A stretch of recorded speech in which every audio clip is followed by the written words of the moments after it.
All right, we are in tour 5, hoping that we get some of these new holes, and we did not. I know I have all these holes, but maybe if we make some spectacular shot, I'll post this one instead. And we're trying to get these new holes, and they're all brand new.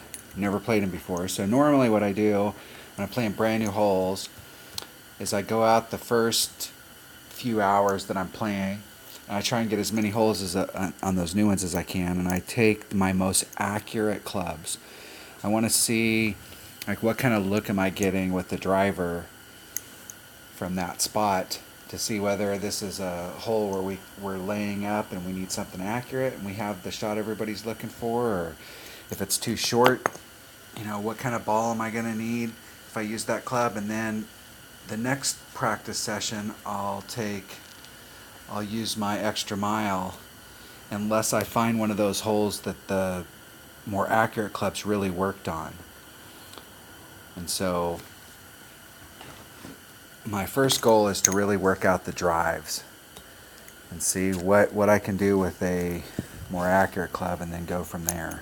But I like to get my drives worked out, and then once my drives are worked out, then I really focus on what that next club needs to be.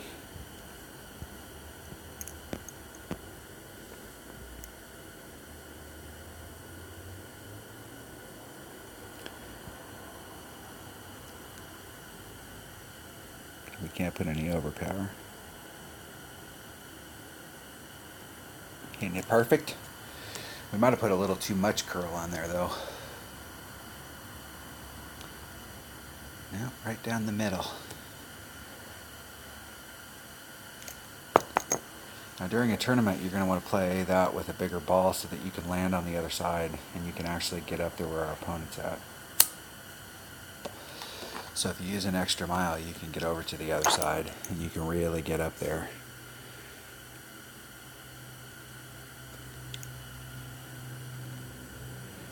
But I have this shot in my bag, so we will catch up the hard way. Alright, so there's my minimum club. So I'm right at minimum Hornet. Minimum Hornet is 2.2 per ring.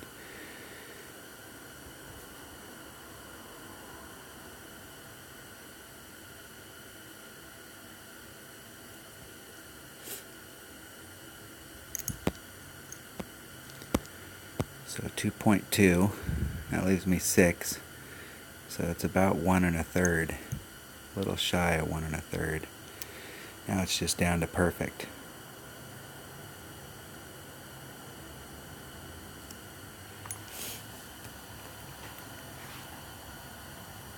And oh!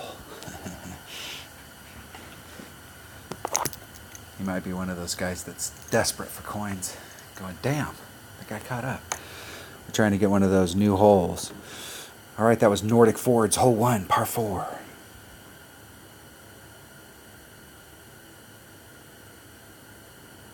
Alright, we got one of the new shootouts here. I think I played this one once before. Maybe twice. The first time I wanted to come over here and see what kind of a view I want. Anytime I'm on these types of holes, I immediately want to try and figure out what traps I can take out of play.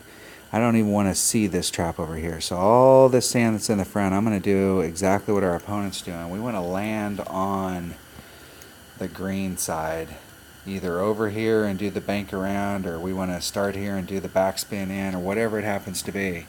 But we want to find the spot that's on the other side of these traps. I do not want to depend on hitting those shots with all of the movement that's going on down there and have to fly over these traps. Look at how many moguls are in that green. You hit it at the wrong direction, the ball, who knows where that ball is going to go.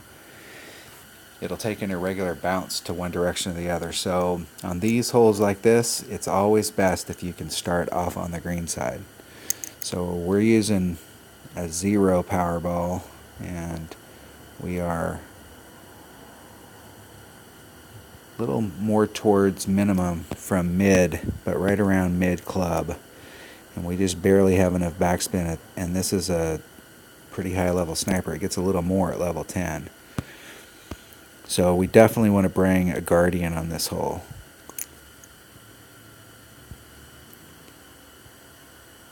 Let's see what we can get here.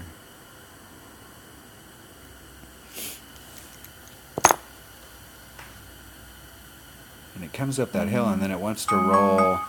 It wants to roll more to the left-hand side here of the cup. So you're going to have to land it over here in order to get it to come on this side. If you try and get too high up behind the pin right there, it throws the ball more to the left. It slopes that direction. So I'm not exactly sure. I haven't come to this hole yet with a Guardian, but in the tournament, we're definitely going to play Maple Bay hole 6 par 3 with a backspin club if you want to start off on the other side. Now, if you do the bounce over shot, it looks like you're going to be in your long iron range, and that's one of those shots that if you can get it going towards the green, it's probably going to be better served to use a backbone, because you're not going to need, if you're doing the bounce over, you're not going to need a lot of any kind of movement. Like, you'll have a little bit of topspin, backspin, or something on there to adjust for it, but it won't be very much. So if you're very comfortable with your backbone and you don't mind doing those hop over shots, then I would definitely on that hole take a backbone. But I'm not going to mess around. And where our red line was right there, you know, if we actually up that to a 1 ball, we would be right dead at minimum club, as opposed to being somewhere between mid and min. And so I might actually up that hole, and I'm going to make a note here in my notes that on hole 6 par 3, we're going to take a Guardian, and I'm going to take a nav. I'm going to take a 1 power ball, because I think that 1 power is going to put me more towards my minimum club, and so that's a firmer number. So everybody plays those clubs a little different. If you're playing those woods, you know, if you're going by Golf Clash Notebook, I think in that level, it's probably somewhere in the 1, 1, 1, 1, 3 range. If you're playing at minimum numbers, and I think I'll have to see. We'll have to play around with it and see what works best. We'll have to do some at a certain number, and if we don't like the results. But the key there is when you're practicing these holes, you got to hit perfect in order to know whether or not your adjustments are actually effective. If you don't hit perfect, don't make any adjustments. Wait till you get to that hole again, and if you hit it perfect, and you can see what's happening. But don't make adjustments on shots that aren't perfect, because you have no idea, especially with as much movement as going on. All right, that was hole 6 par 3 at Maple Bay. Thanks for watching.